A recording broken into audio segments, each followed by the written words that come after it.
선생님들 안녕하세요. 역전입니다. 반갑습니다. 자, 오늘 느바 중승부로 접근을 해서 승부 성공을 했습니다. 메인조합 적중을 했죠. 토론토 마헨 보스턴 언더. 물론 조합운이 좋았고, 그죠? 토론토 마헨이 사실상 저한테는 1등 경기였어요. 그래서 정말 푸근한 경기였고, 보스턴 언더가 마이클 포트 주니까 주사위 1000 나왔죠. 1000. 야, 쏜 쭉쭉 다 들어가더라고. 그래서 쫄았는데 역시나 페이스가 낮은 경기니까 4쿼터 53점, 54점 남고도 언더가 났죠. 역시 페이스는 매우 중요한 요소입니다. 자, 승부를 성공했는데 제가 하나 힌트를 좀 드릴게요. 힌트.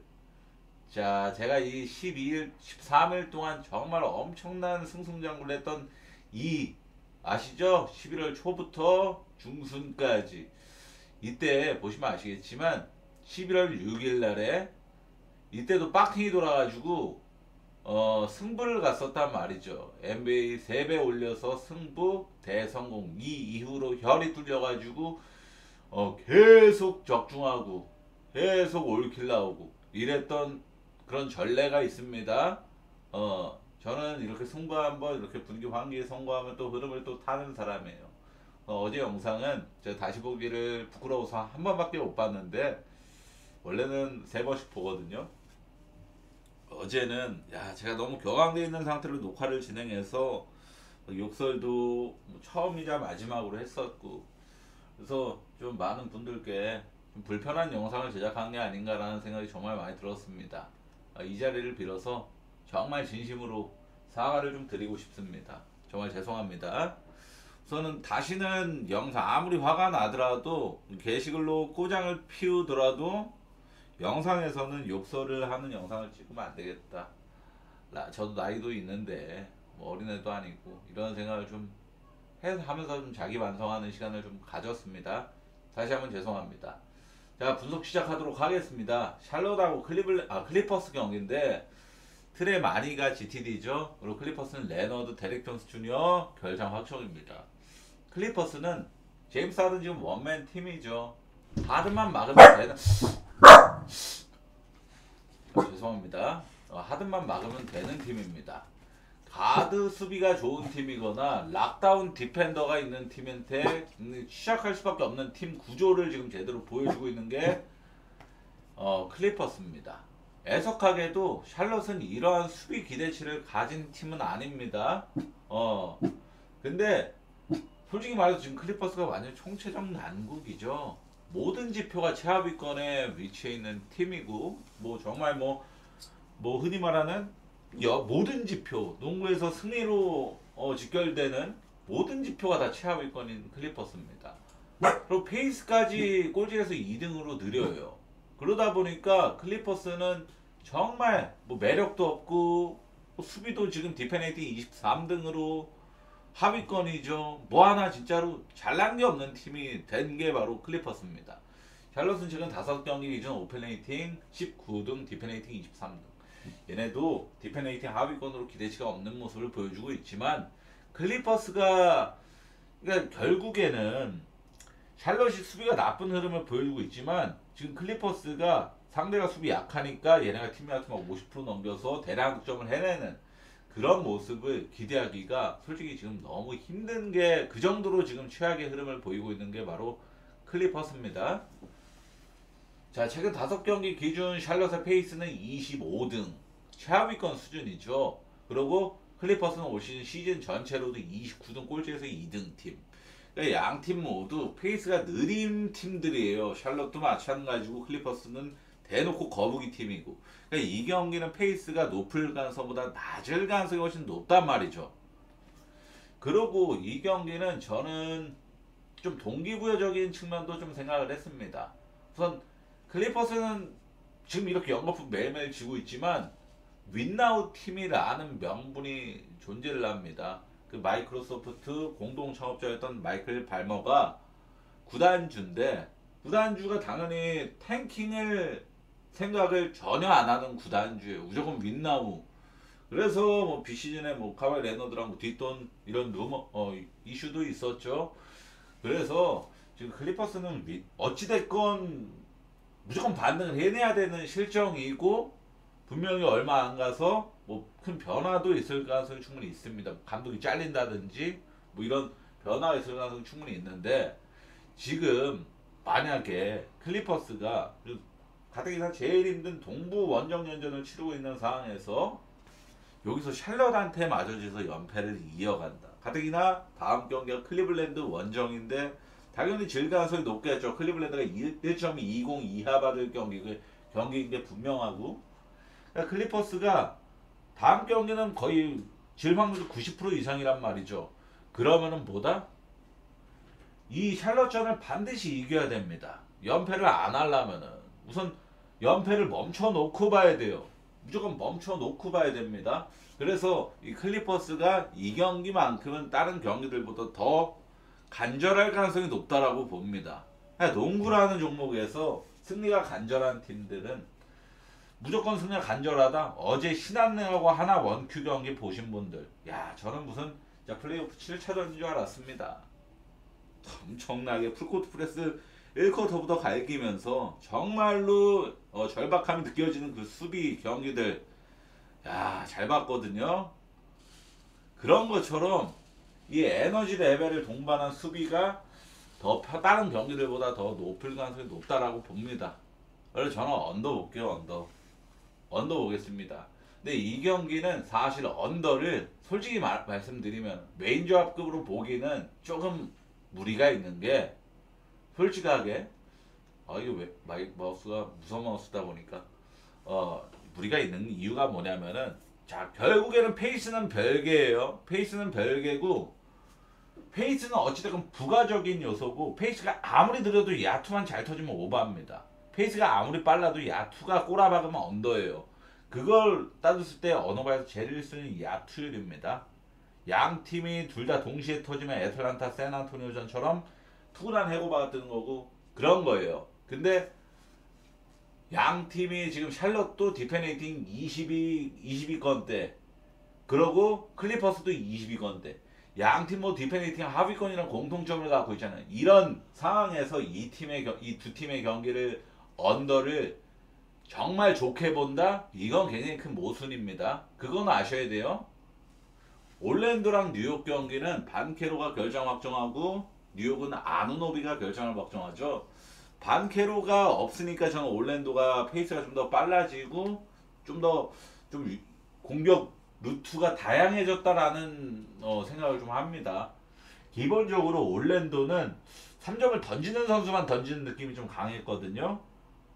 그러니까 뭐 당연히 생 오프리만 멘델 카터 주니어도 던지는데 반케로가 없으니까 그냥 진짜로 너도 나도 그냥 찬스면 던지는 그런 아이솔 빈도가 확 떨어져서 저는 확실히 다득점 경기가 나올 가능성이 높다라는 생각을 좀 갖습니다. 반케로가 없음으로써. 근데 뉴욕도 오지 않은 오비는 제가 아까 위에 경기에서 얘기했었던 락다운 디펜더 팀 내 가장 에이스 스타퍼 역할을 할 만한 락다운 디펜더 이게 바로 뉴욕에서는 오지 않은 오비예요. 오지 않은 오비는 빅맨이건 그리고 그냥 가드건 다 수비가 되는 정말 유틸리티한 수비 자원입니다.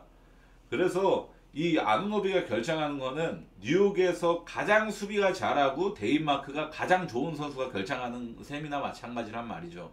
그래서 이 뉴욕은 아누노비가 결정함으로써 오바 성향이 좀 더 진해졌다고 봐야 되고요. 자, 우선 뉴욕이 최근 5경기 중 페이스 5등으로 정말 빠른 순위를 기록하고 있는데 제가 최근 5경기를 다 정리해 왔는데 우선은 이 5등은 좀 거품이 껴져 있을 가능성이 높아요. 마이애미랑 무려 리턴 매치로 2번이나 맞붙었기 때문에 페이스 랭킹 1등 팀이랑. 근데 여기 보시면 아시게 올랜도전에 하나 있었죠. 이때도 1.5 차이 오버였습니다. 아슬아슬한 정말 극장 오버 이런 수준이죠. 이로써 뉴욕은 최근 2경기 연속 페이스가 높았음에도 언더를 낸 거를 확인할 수 있습니다. 마이애미 전에도 댈러스 전에도 뉴욕이 2경기 모두 3점 20%대로 꼬라 박은 경기였거든요. 그러니까 3점이 너무나도 두 팀 중에 한 팀이라도 3점 20%대 꼬라 박으면 당연히 오바 뜨기 힘든 게 농구입니다. 그런 결과가 나왔고 그리고 양팀 불과 얼마 전에 있었던 맞대결을 살펴보면은 이때 올랜도가 가비지로 그냥 뉴욕을 썰어버린 경기였죠. 반케로도 있었고 브런슨도 있었던 경기였습니다. 안노비도 있었고 뉴욕의 티미아투가 45% 미만을 기록했고 3점도 30.6%면 사실 20%대나 매 한 가지입니다. 그 정도로 안 좋았고 자유투 마진도 마이너스 10을 기록했던 뉴욕이었단 말이죠. 반면 올랜도는 49%면은 티미아투가 굉장히 훌륭했죠. 공격도 좋았고 3점은 36%대면은 평균치를 기록을 했고 이날 뉴욕의 주전들의 활약이 전체적으로 안 좋았어요. 뭐 브런슨이 1옵션 에이스 브런슨이가 31득점, 개인이 43%대면은 폭발한 건 아니죠, 당연히. 오늘 마이클 포터 주니어 마냥 폭발한 건 당연히 아닙니다. 근데 볼륨 효율은 좋았다고 보기는 어려운 성공률이고 44% 수준이면은 볼륨은 챙겨서 브런슨이 같은 경우는 그래도 1인분 역할은 했지만 나머지 이 카레선 타운스, 미첼 로빈슨, 그리고 미카엘 브리지스 이 세 명은 정말 못한 경기, 야투율도 안 좋았고 실제로 그래서 그러니까 브런슨만의 혼자만의 좀 분전이었던 경기였다. 나머지 올랜도는 팀 전체적으로 다 좋았. 거꾸로 올랜도는 에이스 반케로가 정말 터무니없이 못했던 경기, 나머지 선수들이 대려 다 같이 평균치 이상을 해주면서 올랜도가 가비지로 썰어버렸던 경기였단 말이죠. 근데 제가 이 경기를 분명히 기억하는데 영상 이거 날짜 한번 계산해서 그 전 영상 한번 보세요. 제가 이거 거짓말이면 성을 갑니다. 제가 이 경기를 분석을 패스를 했었어요. 이때 뉴욕하고 올랜도 맞붙었을 때. 근데 제가 영상 거의 막바지 부분에 다 분석 끝나고 나서 뭐라고 했었냐면은 뉴욕 마에는 안 보는 이유가 뭐냐면은 뉴욕이 혼자 백투백이잖아. 홈은 백투백이더라도 뉴욕이 백투백에 너무 약한 팀이라서 저는 거르도록 하겠습니다. 이렇게 얘기하고 녹화를 마쳤었단 말이죠. 근데 이날에 거짓말 안 하고 뉴욕 승이건 마인이건 제일 국민픽이었어요. 제일 몰렸던 건 뉴욕이 홈이기도 했고 그래서 뭐 결장대도 아예 없었고 그러니까 1.30인가 1.40인가 받았던 경우 배트맨 기준으로. 그래서 이게 뉴욕이 제일 국민픽이었어요. 근데 이게 국민픽이 부러졌던 그런 경기였습니다. 근데 저는 왜 걸렀었냐면은 그때 얘기했던 것처럼 뉴욕이 백투백에서 너무 약한 팀이라서 거르겠다 라고 얘기했고 실제로 이 백투백에서 약한 모습이 제대로 나오면서 저렇게 가비지로 썰린 겁니다. 근데 이번엔 뉴욕이 백투백이 아니죠.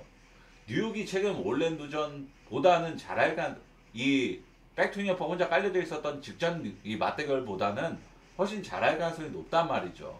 직전 클리퍼스 전에서 이 올랜도는 지금 흐름이 정말 좋습니다. 직전 클리퍼스 전에는 박스스코 보고 저도 놀랐어요. 티미아투 48%, 3점 53%. 야, 엄청난 3점 성공률을 기록했죠. 이뿐만 아니라 자유투 마진, 공격 리바운드, 수비 리바운드, 턴오버, 스틸 모든 부분이 다 클리퍼스를 보다 다 좋았습니다. 하나라도 원래 박스스코어 정리를 해보시면 아시겠지만 아무리 대승한 경기도 딱 한 가지 5개 티는 있어요. 이 부분은 좀 아쉬웠네. 이런 게 올랜도는 직전 클리퍼스 28점차 대승한 경기에서 5개 티도 없었습니다. 그냥 모든 걸 다 잘하는 거예요. 그래서 저는 이 올랜도가 어찌됐건 홈 연전을 치르는 일정이잖아요. 그래서 이 직전 경기 정말 좋았던 슛감이 어느 정도 잔존해 있을 것이다. 그리고 뉴욕도 서브로 뉴욕 승을 보는 거는 저는 올랜도 어찌됐건 반캐로 1옵션이 없는 올랜도 상대로 뉴욕이 상대전적 2연패를 찍을 가능성보다는 그리고 이번 경기는 뉴욕이 가져갈 가능성이 좀 더 높겠다라고 봐서 서브는 뉴욕 승으로 본 거고 더 좋아 보이는 건 저는 오바쪽이라고 봤어요. 저는 더 좋아. 뉴욕도 어찌됐건 지금 잘 달리는 팀이고 그리고 직전 불과 며칠 전 양팀 맞대결도 페이스가 101.5라는 충분히 최소한 느리지 않은 편의 페이스를 기록을 했고 그래서 오바맨으로 선정을 하게 됐습니다. 뉴올리언즈랑 애틀란타 경기는 오늘 경기에서 부상자 발생은 없었으나 백투백에서 자이언 윌리엄스 결장하는 건 공식과도 같습니다. 애틀란타는 트레이영이 여전히 결장. 오콩우가 직전 세난전에 발목 부상을 생겼다고 하죠. 전 시즌 맞대결 두 번 모두 애틀란타의 대승이었습니다. 최소가 12점 차였단 말이죠. 애틀란타가 직전 세난전에 더할 나위 없는 공격력을 과시했으나 공격 리바운드와 더불어 턴오버를 너무 많이 범하면서 패배를 당한 경우 이날에 애틀란타의 팀 야투가 56%, 3.54%. 이거는 진짜로 올스타전 수준의 야투란 말이죠. 정말 좋은 야투를 기록을 했습니다. 애틀란타가. 근데도 솔직히 이런 야투 기록하고 지기도 힘든 건데 무슨 샌안토니오도 같이 야투율이 좋았기 때문에 진 것도 없지 않아 있습니다. 샌안토니오 팀 야투 53%, 3.43%인가 3점도 40% 이상을 기록했기 때문에. 근데 공격 리바운드가 4개 차이, 턴오버가 6개 차이. 이것만 보더라도 포지션 개수만 10개 이상 차이가 났죠.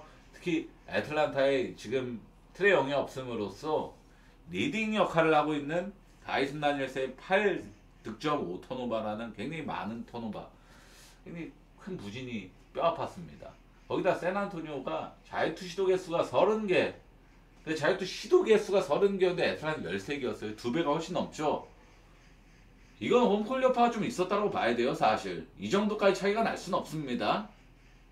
이 정도 2배 이상 차이는 무조건 홈콜 여파가 없었다고 보기는 어려워요. 샌안토니오가 홈콜 분명히 많이 수혜를 받았구나라는 생각도 좀 해야 되고, 애틀란타가 비록 졌지만 여전히 핫핸드, 여전히 엄청난 공격 흐름을 보여주고 있고, 그리고 지금 해외에는 어떤 기사까지 뜬 줄 아세요? 트레이 영이 정말 에이스가 맞나? 라는 헤드라인 기사까지 떴습니다. 애틀란타가 트레이 영이 결정하고 나서 더 공격력이 훨씬 더 모든 게 좋아졌어요. 모든 게. 공격 관련 모든 지표가. 그러니까 해외에서도 트레이 영이 없으니까 볼 무브먼트가 훨씬 더 좋아졌다라는 평가를 대놓고 받았습니다. 그 정도로 이 트레이 영의 결장이 지금 대략 뭐라고 해요? 악순환 반대말이 뭐죠? 악순환 말고 반대말 선순환이라고 그러나요? 그런 역할이 되고 있단 말이죠. 그러고 상대는 또 최악체 팀 중 하나인 뉴올리언즈의 혼자 백투인 여파까지 깔려지는 상태. 뉴올리언즈가 오늘 댈러스전에 엄청난 접전 경기를 했죠. 원포지션 경기였습니다. 3점 차로 진 경기이기 때문에 원포지션 경기. 당연히 출전 시간 관리는 전혀 못했고, 거기다가 뉴올리언즈가 오늘 다른 건 다 못했어요. 야투율도 썩 좋지도 못했고 3점 성공률 26% 개꾸라 막았고 이랬는데도 그나마 비빌 수 있었던 이유는 뉴올리언즈가 평소보다도 훨씬 더 많은 스틸 개수를 기록해 15스틸, 상대팀 댈러스의 턴오버를 20개를 범하게 만든 이 턴오버 유발 능력, 오클라호마 마냥 이런 걸 정말 잘했는데, 이런 허슬 지표, 스틸, 블러킹, 공격 리바운드 이런 허슬 지표는 기본적으로 이런 걸 잘하는 팀들의 공통점이 뭐다? 에너지 레벨이 뛰어나다. 즉 뉴올리언즈는 직전 댈러스전에 이번 경기 반드시 이겨야지 라는 이 동기부여 속에서 엄청난 에너지 레벨을 쏟아낸 경기였어요. 그러고도 결국에 역전패를 당했고 백투백 여파까지 입고 애틀란타를 만나게 됩니다. 그래서 이렇게 허슬 지표가 높았던 15스틸이나 기록을 했던 경기는 뉴올리언즈가 이것만 보더라도 뉴올리언즈 올 시즌 평균 스틸 개수가 15스틸이 당연히 안 되는 팀인데 이 경기에 15스틸이나 기록을 했어? 에너지 레벨을 정말 많이 쏟은 경기였네. 많이 소비한 경기였네. 이런 생각을 해야 돼요. 근데 이러면은 이런 경기를 하고서 백투백을 치르잖아요. 이거는 여파가 더 심할 가능성이 높겠죠. 직접 경기에서 정말 에너지를 많이 쏟은 게 딱 티가 나는 경기잖아요. 그래서 이거는 지금 애틀란타가 직전 경기 샌안토니오 졌다지만 공격 흐름은 지금 흠잡을 게 없는 수준입니다. 토론토도 제가 어제 강조, 최근 5경기 팀이 야투 1등 팀이다. 지금 제일 공격 흐름이 좋은 팀이다. 그러니까 오늘 무참한 30점 차 대승으로 그냥 마엔 똥줄 0.1g도 없었던 경기였죠. 결국에는 공격 잘하는 팀들이 마인을 잘 찍어요. 최근에는 원래 기본적으로 농구에서 수비 좋은 팀이 마인을 잘 찍는 건데 공수 다 좋아야 됩니다, 사실. 근데 지금 어찌됐건 오늘 토론토가 보여준 공격을 압도적으로 잘하니까 마인을 수월하게 찍는 그림이 나왔습니다. 근데 애틀란타 지금 최근 5경기 팀 야투 2등, 평균 득점 2등, 3점 성공률 2등, 홈라인이긴 한데 결정의 공격 흐름을 보여주고 있는 거는 분명한 사실이죠. 애틀 마이메인으로 서브는 오바 보겠습니다. 미러키랑 디트 경기는 야니스 아테토쿤보가 또다시 결장을 하죠. 그리고 토바이어스 해리스랑 제이든 아이비가 GT로 격상하면서 이 둘만 복귀하면 디트는 이제 완벽한 완전체입니다. 그리고 전신의 그 승부조작 혐의로 조사받아서 여지껏 팀을 못 구하고 있는 말릭 비즐리가 무혐의가 떴다 그러죠. 무혐의가 떠서 그 말릭 비즐리가 다시 디트로 리턴 해올 가능성이 제일 높다라고 합니다. 걔까지 오면은 디트는 뭐 걔가 폼만 정상이라면은 상당히 정말 완성도가 높아지는 팀이 됩니다.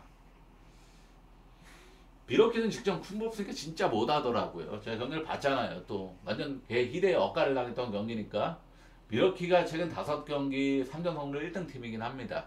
3점을 제일 잘 넣고 있는 팀이라는 건데, 그렇다고 해서 얘네가 3점 시도가 보스턴처럼 막 기본적으로 모든 경기 40개 넘어가는 팀이 아니에요.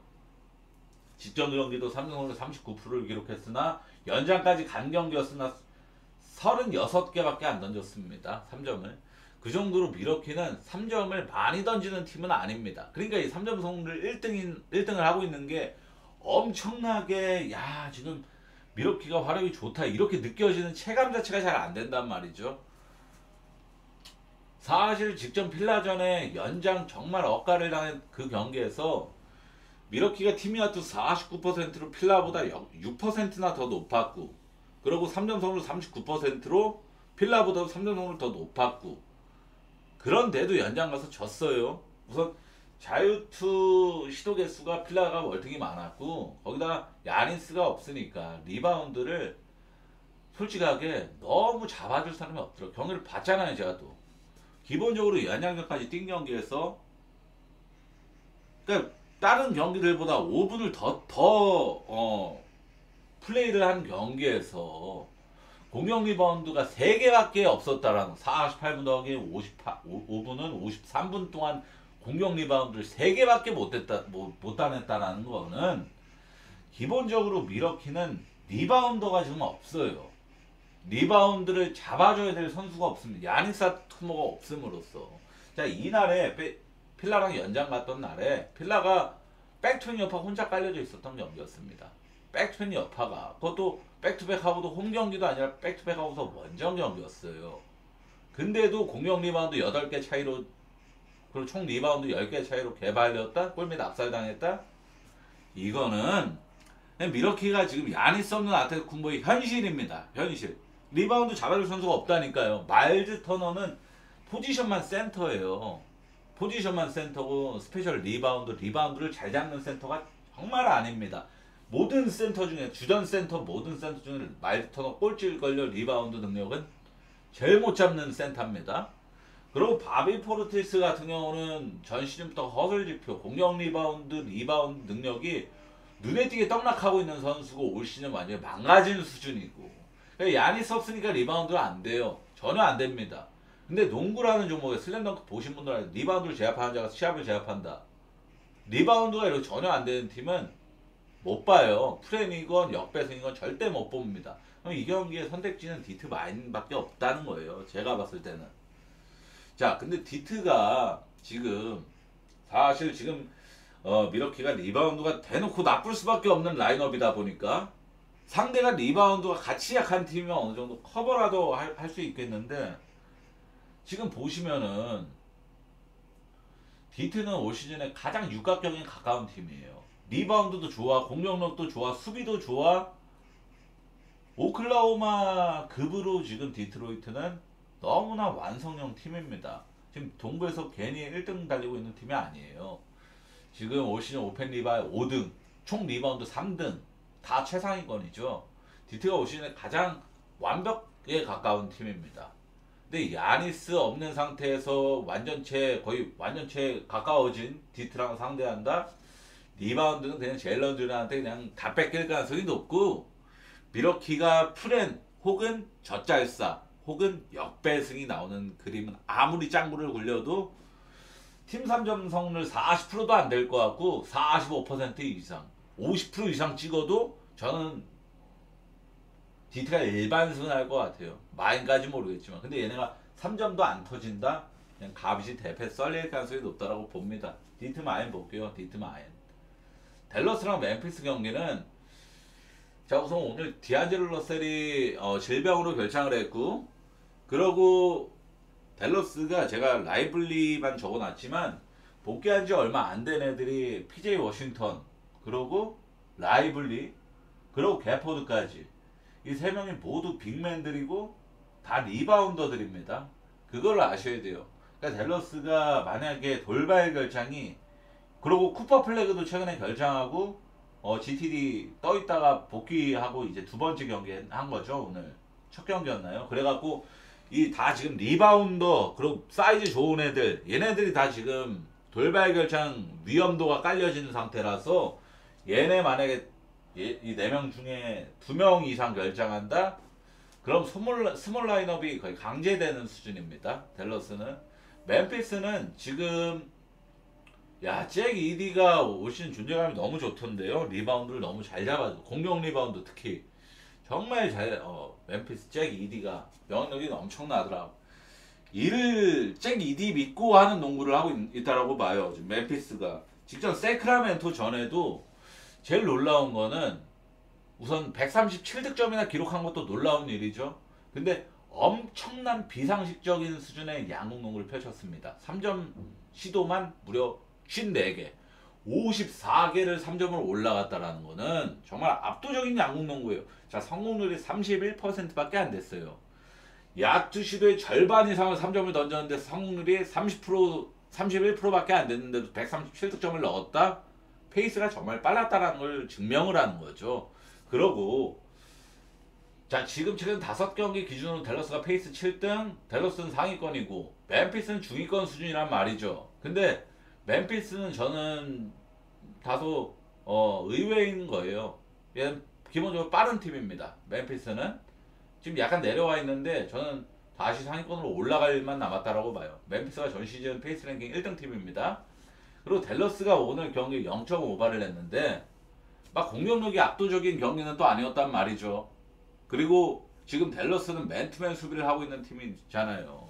3점 수비만큼은 지금 정말 좋은 지표를 보여주고 있긴 한데 경기 보신 분들은 아시겠지만 얘네 팀 자체가 정말 수비가 좋고 그런 게 아니라 열심히 뛰어당깁니다. 오픈 찬스 안 주려고. 근데 열심히 활동력으로 수비하는 거는 이 백트백에서 2연속 절대 저런 수비 못해요. 절대로. 이게 만약에 플레이오프거나 진짜 플레인 토너먼트 이런 것처럼 단두대 매치면 모르겠는데 이런 정규 시즌 한 경기에서 절대 그런 수비 안 합니다. 그럼 얘네도 댈러스도 공격적으로 맞불러 올 가능성이 높아요. 지금 멤피스 라인업 만만하잖아요. 자렌 잭슨 주니어 모란트 없는데 댈러스가 여기서 솔직히 맞불 안 놓는 게 더 이상한 거예요. 여기서 수비적인 경기한다? 사실 그게 진짜로 그럼 제이슨 키드 거의 치매 걸린 수준이죠. 저는 맞불 놓고 템포도 빠르고 그리고 멤피스가 직전 경기에 3점 52개 던졌다는 것만 보고 137점 넣었다는 거 보고만 보더라도 이 경기는 오바 갈 만한 댈러스도 잘 달리는 팀입니다. 최근에 오바도 양껏 잘 내고 있는 팀이고 덴버랑 세크라멘토 경기는 이 경기는 사실 분석할 필요도 없어요. 그죠? 백투백 덴버 신앙이라고 제가 여러 번 홍보 대사죠. 에런 고든 GTD가 경기 끝나자마자 바로 떴는데 결장하더라도 덴버만 보겠습니다. 요키치가 얼마 전에 올 시즌 하이 55득점 기록한 경기도 백투백 여파 깔려진 경기였어요. 제가 분명히 기억합니다. 요키치가 특히 백투백에서 정말 잘해요. 백투백 두 번째 경기에서. 전 시즌에 덴버가 진짜 백투백 신앙팀이야. 괜히 그런 게 아니에요. 거기다가 사보니스 지금 장기 부상 끊었죠. 결장 확정입니다. 한 최소 3, 4주 결장이래요. 답이 없죠. 지금 서브 센터가 유뱅크스는 유뱅크스로 요키치 매치업이다. 존재만으로도 미스매치고 기본적으로 세크 반대는 너무나 개꿀이라고밖에 생각할 수 없어요. 자, 자모란트, 자렌 잭슨 주니어 없는 멤피스 상대로 41점 차 대패. 이게 지금 세크라멘토의 한 던지수입니다. 그나마 오클라호마전 마냥 얘네가 플랜 찍는 유일한 방법 상대가 컨디션 정말 나빠가지고 슛감 더러운 날이라서 정말 슛 안 들어가는 날. 오클라호마가 이 플랜 찍힌 날이 있죠. 세크라멘토한테 플랜 당한 날. 마인 못 찍고 프렌 찍힌 날 3점 20%대 찍었어요. 3점 26%.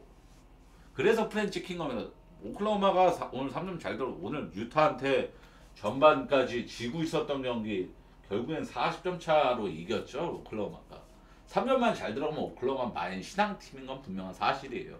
근데 하필이면 불행하게도 제가 메인 조합으로 딱 갔었을 때 3점을 26% 꼬라 박아서 마인을 못 찍었던 거지. 근데 제가 다시 한번 강조드리지만 덴버는 야투를 꼬라박을 가능성은 백투백 덴버가 야투를 꼬라박을 가능성은 거의 제로라고 봐야 돼요. 전 시즌 이 백투백 경기에서 팀 야투율 자체가 52%대입니다. 덴버는 백투백 경기에서 신앙팀, 백투백 신앙팀. 자, 오늘 분석 요렇게입니다. 오늘 분석 야무딱지게 준비했죠? 자, 어제는 정말 욕설을 사용한 영상을 제작해서 정말 죄송합니다. 다시는 그런 영상 제작을 안 하겠습니다.